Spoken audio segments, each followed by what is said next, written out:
इतनी तपती धूप में जब मैं अपने घर के दरवाजे के पास पहुंचा था तो दरवाज़ा बंद था। बार बार बजाने पर भी कोई ना आया। मुझे बहुत गुस्सा आ रहा था। कुछ ही देर के बाद मेरी माँ ने दरवाज़ा खोला और मैं थका हुआ पसीने में भीगा घर के अंदर गया। मेरी माँ मुझे पानी का गिलास देने लगी और फिर मुझसे कहने लगी कि देखो, घर का सारा काम मैंने किया है, झाड़ू लगाया है, पोछा लगाया है और बर्तन भी सारे पड़े हुए थे। अब इन हड्डियों में इतना दम तो नहीं है कि मैं घर बार संभालूं। तुम अपनी पत्नी को जाकर देखो, आखिर वो करती ही क्या है।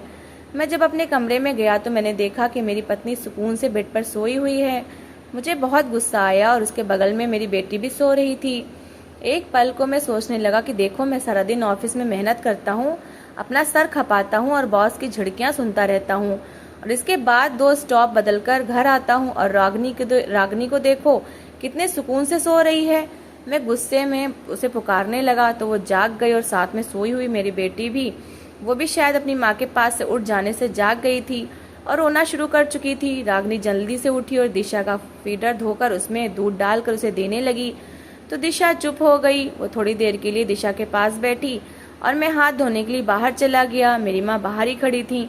वो मुझसे कहने लगी, देख लिया आज तुमने अपनी आंखों से, देख लिया है कि तुम्हारे जाने के बाद तुम्हारी पत्नी आराम करती रहती है और घर का ज्यादातर काम तो मैं खुद करती हूँ। मैं सोचने लगा कि रात को दिशा को सुलाते हुए काफी टाइम हो गया था, लेकिन दिशा फिर भी नहीं सो रही थी और रागनी दिशा को लेकर दूसरे कमरे में चली गई थी।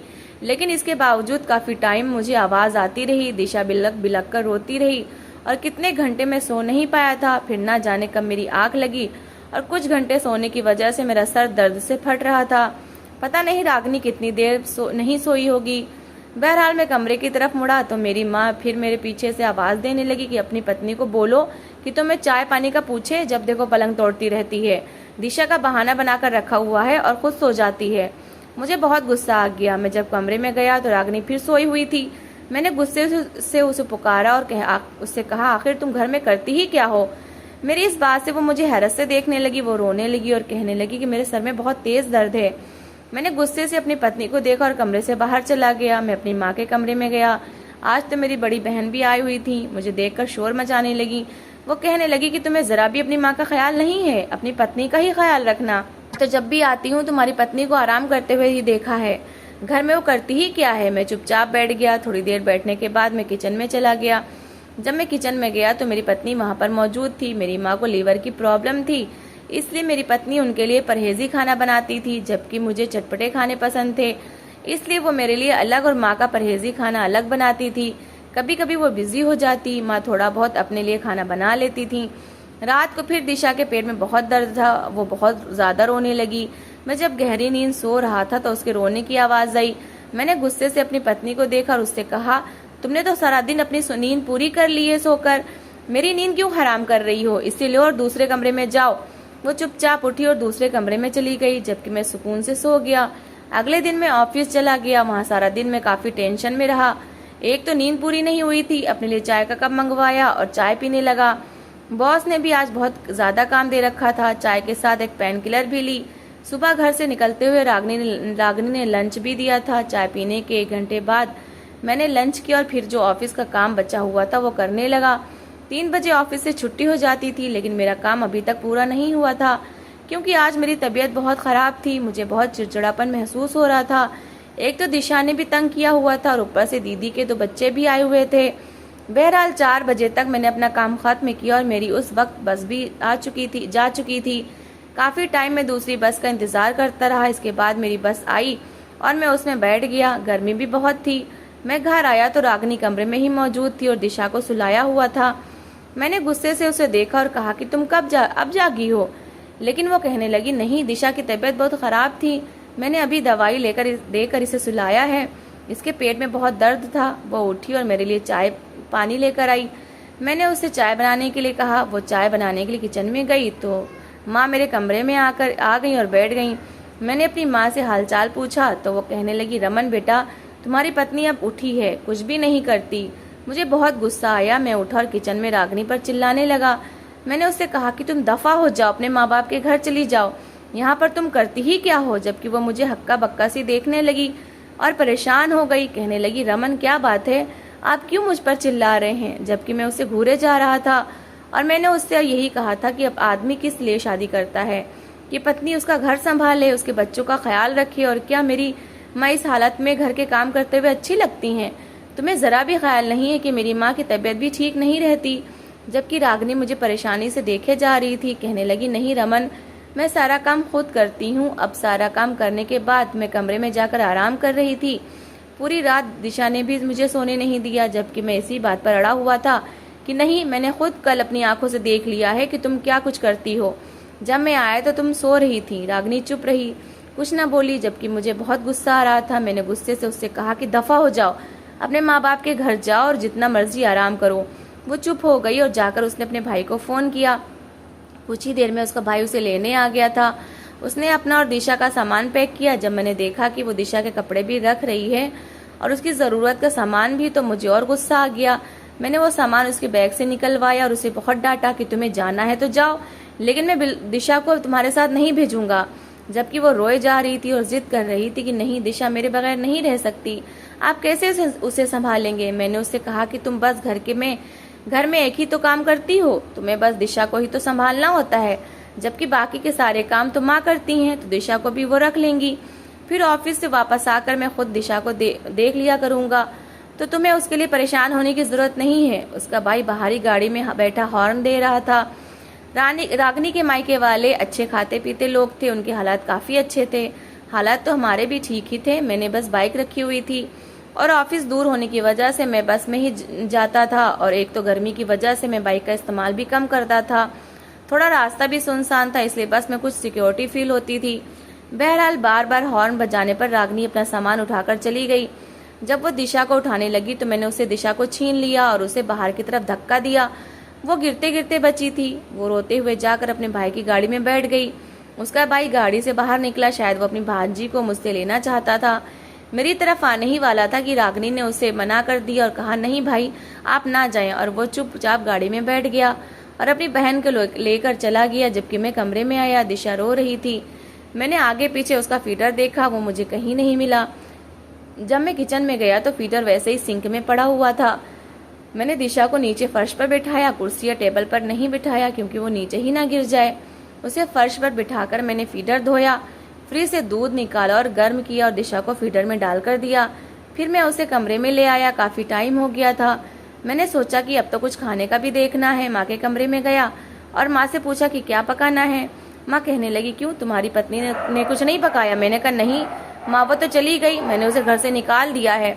माँ मुझे हक्का बक्का देखने लगी और कहने लगी, रमन, आज तो मेरी तबीयत भी बहुत ख़राब है। जब मैंने अपनी दीदी की तरफ देखा तो वो बेड पर सर लपेटे लेटी हुई थी। मैंने उन्हें कुछ भी नहीं कहना ठीक नहीं समझा। यही सोचा कि दीदी घर में भी सारे काम करती रहती हैं, बच्चे भी संभालती हैं और घर भी उनका अलग है। यहाँ पर आती हैं तो कुछ आराम कर लेती हैं। और माँ का मुझे खुद ख्याल था। मैं किचन में चला आया। किचन में आकर मैंने देखा सब्जी बनी हुई थी, यानी रागनी सब्जी बनाकर गई थी।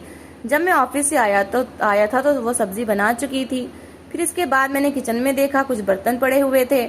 मैंने सोचा माँ इन्हें कैसे धोएंगी, माँ की तो तबीयत भी ठीक नहीं है, इसलिए मैंने खुद ही धोना शुरू कर दिए। थोड़े से बर्तन थे, बहुत जल्दी धुल गए। जब मैंने शेल्फ पर रखने लगा तो मुझे दिशा के रोने की आवाज़ आई। मैं भागता हुआ कमरे की तरफ गया। अपना फीडर खत्म कर चुकी थी, वो बहुत ज़्यादा रो रही थी। मैं उसके पास गया और उसे उठा लिया। जैसे ही उसे उठाया तो मुझे अपने हाथ पर गीलापन महसूस हुआ।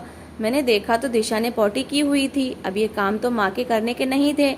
मैंने जल्दी से दिशा का पैम्पर चेंज किया और बहुत बुरे दिल से चेंज किया, यहाँ तक कि मुझे उल्टी भी आने लगी थी। लेकिन बहरहाल मुझे ये काम भी करना था। पॉटी साफ करके मैंने दिशा के कपड़े चेंज किए। कपड़े चेंज करने के बाद मैंने दिशा को झूले में लिटा दिया और वो सुकून से लेट गई। शायद वो इसलिए रो रही थी कि उसका पैम्पर गंदा था। फिर इसके बाद मैंने बेड से सारी चीज़ें उठाई और बाहर फेंकी। जब बेडशीट को देखा तो वो भी गंदी थी। मैंने वो बेडशीट उतारी और अलमारी से धुली हुई बेडशीट निकालकर बेड पर बिछा दी। फिर वॉशरूम गया और जाकर दिशा के कपड़े और बेडशीट धोई। अभी मैं धो ही रहा था कि मुझे दिशा के रोने की आवाज़ आई। मैं भागा हुआ कमरे में आया और यही सोच रहा था कि कहीं दिशा न गिर जाए, क्योंकि अभी उसे बेड या झूले से नीचे उतरना नहीं आता था। मैं उसे उठाकर माँ के पास चला गया। मैंने कहा, माँ थोड़ी देर दिशा को देख लीजिए।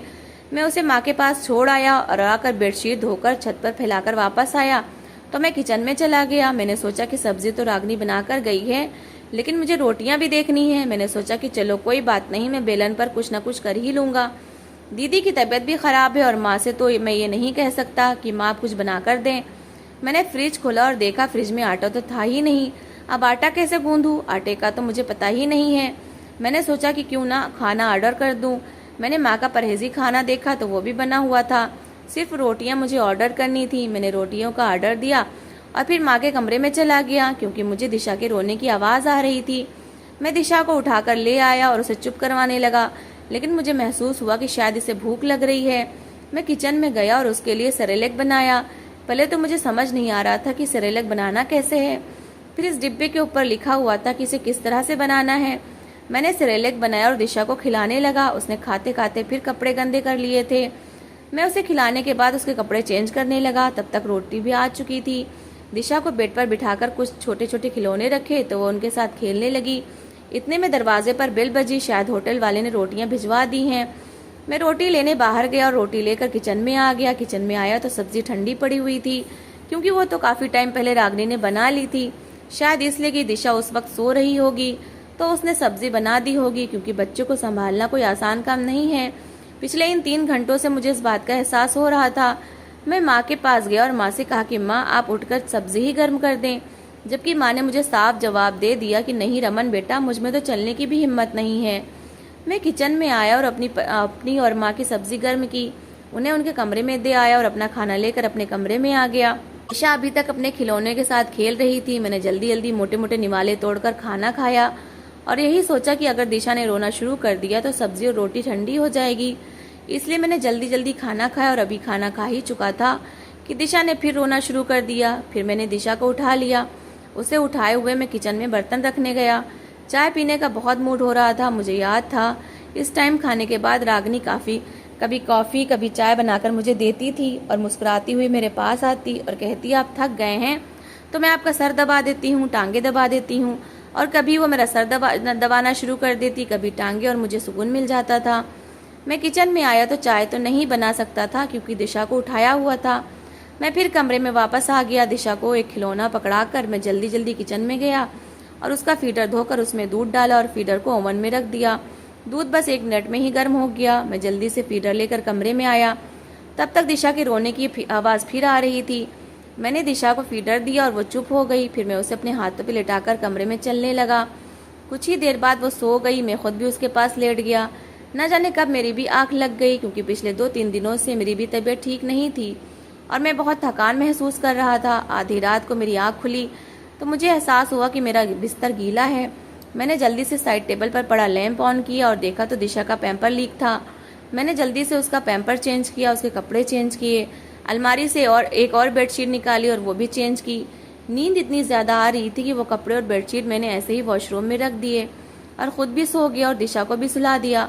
सुबह उठा तो काफ़ी टाइम हो गया था। तब तक माँ नाश्ता कर चुकी थी, लेकिन जब मैं जागा तो माँ ने मुझसे नाश्ते का नहीं पूछा। मेरी दीदी के बच्चे भी आंगन में खेल रहे थे। दीदी ने भी मुझसे खाने का नहीं पूछा, जबकि मैं खुद ही किचन में आया और फ्रिज से ब्रेड और बटर निकाला और बगैर गर्म किए जल्दी जल्दी खाना शुरू कर दिया, क्योंकि ना तो मुझे पराठा बनाना आता था और ना ही टाइम था। हालांकि मुझे नाश्ते में दही और पराठा पसंद था। मुझे नहीं पता था कि रागनी कब और कैसे दही बना देती थी, कितना दूध डालती थी और इसमें कितना दही मिक्स करती थी। मुझे तो बस हर चीज़ तैयार मिलती थी। बहरहाल मैंने ब्रेड खाई और जल्दी जल्दी तैयार होकर ऑफिस के लिए चला गया और दिशा को माँ को पकड़ा दिया। सारा दिन ऑफिस में बिजी रहने के बाद जब मैं घर आया तो मुझे गली से ही दिशा के रोने की आवाज़ आ रही थी। मैंने दरवाज़ा खटखटाया तो मैंने दरवाज़ा खोला। दिशा आंगन में ही फर्श पर बैठी रो रही थी। उसके आसपास बहुत से सारे खिलौने पड़े हुए थे। जब मैं अंदर गया तो मुझे देखकर वो और चिल्लाने लगी और पापा पापा कहने लगी, कभी पापा और कभी मामा। मैंने जल्दी से उसे उठाया और वही कल वाला हाल कि उसके पैम्पर से मेरा हाथ गंदा हो गया। मैं बहुत परेशान हुआ और अपनी माँ की तरफ देखने लगा और अपनी माँ से कहा कि माँ, दीदी से ही कह देती हैं, उनकी भी तो कुछ लगती है, भाई की बेटी है, इंसान कम से कम मजबूरी में ही कोई काम कर देता है। माँ कहने लगी कि नहीं बेटा, तुम्हारी दीदी तो दिन में ही चली गई थी, वो तो 1 महीने से मेरे पास नहीं आई थी और मुझसे मिलने ही आई थी। मैंने माँ से कहा कि दीदी इतना तो देख सकती हैं कि आपकी तबीयत खराब है, 3-4 दिन रह लेती तो क्या हो जाता, लेकिन मैं तो शायद समझ गया था कि वो इन्हीं झमेलों की वजह से घर चली गई हैं। हालांकि पिछले महीने जब वो आई थी तो पूरे 10 दिन रह कर गई थी और मैंने खुद महसूस किया था कि रागनी ने उनके बच्चों को भी संभाला हुआ था और वो आराम ही करती रहती थी, लेकिन फिर भी उनकी ज़बान पर यही शिकायत रहती थी कि रागनी हमारा ठीक तरह से ख्याल नहीं रखती। मैं यही सोच रहा था कि दिशा के ज़ोर ज़ोर से रोने की आवाज़ ने मुझे झंझोर दिया। मैं जल्दी से वॉशरूम गया और वहाँ रात वाले कपड़े देखकर मेरा और दिमाग ख़राब हो गया। अब जैसा भी था मुझे सब कुछ तो करना ही था। मैंने दिशा के कपड़े उतारे, दिशा को नहलाने लगा। मुझे इस चीज़ का बिल्कुल एक्सपीरियंस नहीं था, लेकिन यह सब तो मुझे ही करना था। मैंने दिशा को अच्छे से तैयार किया और कमरे की हालत ठीक की। जल्दी से वॉशरूम्स में जो गंदे कपड़े थे उन्हें धोई, अपनी शर्ट धोई और छत पर फैलाने के लिए चला गया। मुझे बहुत कुछ याद आ रहा था कि इतने सारे काम के बाद भी रागनी ने कभी अपने माथे पर बल नहीं डाले थे। अगर मैं कुछ भी कह देता तो वो आगे से मुस्कुरा देती थी। इसके बाद भी वो मेरा बहुत ख्याल रखती थी। ये सब सिर्फ माँ की वजह से हुआ था, क्योंकि माँ मुझे बार बार ताने देती थी कि तुम्हारी पत्नी करती ही क्या है। पता नहीं माँ को रागनी से क्यों इतनी चिढ़ती। मैं किचन में गया, वहाँ पर कुछ भी बना हुआ नहीं था। दिशा को दूध गर्म करके दिया और यही सोच रहा था कि इतना भड़काने के बाद माँ ने इतना तो कर लिया कि अपने लिए कुछ परहेजी खाना बना लिया, लेकिन बेटे को पूछा तक नहीं। माँ जो कहती थी कि बर्तन मैं धोती हूँ तो वो सिंक तो बर्तनों से भरा पड़ा था। माँ ये कहती थी कि फर्श मैं साफ करती हूँ, लेकिन 2 दिनों से फर्श भी गंदा था। मैं किचन में गया और कुछ बर्तन धोए, किचन की कुछ चीज़ें समेटी थी और आकर दिशा को उठाया, उसे प्यार करने लगा और अपनी बेटी से कहा कि चलो बेटा। जब बाहर निकला तो माँ कहने लगी, रमन बेटा कहाँ जा रहे हो? मैंने कहा माँ मुझे पता है कि मुझे कहाँ जाना है। ये कहते हुए मैंने अपनी बाइक निकाली और दिशा को आगे बिठाया और अपनी बाइक को उस साइड पर ले गया जहाँ मुझे जाना था। जिन रास्तों पर मेरी मंजिल थी, मैं ये समझ गया था कि मैं रागनी के बगैर कुछ भी नहीं हूँ। मेरी पत्नी के बगैर मेरा घर अधूरा है। ये सब कुछ मेरी बेटी, मेरा घर तो मेरी पत्नी ने ही संभाला हुआ था। मुझे अभी भी याद आ रहा था कि सुबह ऑफिस के लिए कपड़े निकालना भी मेरे लिए कितना मुश्किल हो रहा था। वो तो शुक्र है कि रागनी ने कुछ कपड़े मेरे प्रेस करके अलमारी में लटकाए हुए थे। मैं इन्हीं सोचों में था कि रागनी के मायके के करीब पहुंच गया। मैंने दरवाज़ा खटखटाया तो दरवाज़ा रागनी की भाभी ने खोला। मैं नमस्ते करते हुए अंदर आ गया। उन्होंने दिशा को मेरी गोद से लिया। मैंने उनसे रागनी के बारे में पूछा। उन्होंने कहा कि वो अंदर कमरे में बैठी है। मैं जब रागनी के पास गया तो मैं देखकर हैरान रह गया कि उसकी आंखें सूजी हुई थीं। शायद वो बहुत ज़्यादा रोई थी। मैंने उसे पुकारा। मुझे देखकर वह बहुत हैरान हुई और जल्दी से उठ खड़ी हुई और मुझसे दिशा का पूछने लगी। जल्दी से भागकर बाहर गई और उसने दिशा को उठा लिया और उसे चूमने लगी। ये सब देखकर मैं मुस्कुराने लगा और मैंने रागनी का हाथ पकड़ लिया और उससे कहा, रागनी मैं तुमसे माफ़ी मांगने आया हूँ। तुम्हारे बगैर मेरा घर अधूरा है। मेरा इतना ही कहना था कि वो मुस्कुरा दी और दिशा को खूब प्यार करने लगी। वो एक पत्नी भी थी और एक माँ भी थी। वो हंसी खुशी मेरे साथ मेरे घर वापस आ गई। बस इन 2 ही दिनों में मुझे एहसास हो चुका था कि पत्नी के बगैर सब कुछ अधूरा है, घर, पति और बच्चे। तो दोस्तों, इस कहानी को लेकर आपकी क्या राय है कमेंट बॉक्स में ज़रूर बताएं और अगर कहानी अच्छी लगी हो तो प्लीज़ लाइक करें। अगर आपने हमारे चैनल को अभी तक सब्सक्राइब नहीं किया तो ज़रूर कर लीजिए। तो मिलते हैं ऐसी एक मोटिवेशनल कहानी के साथ। Thanks for watching.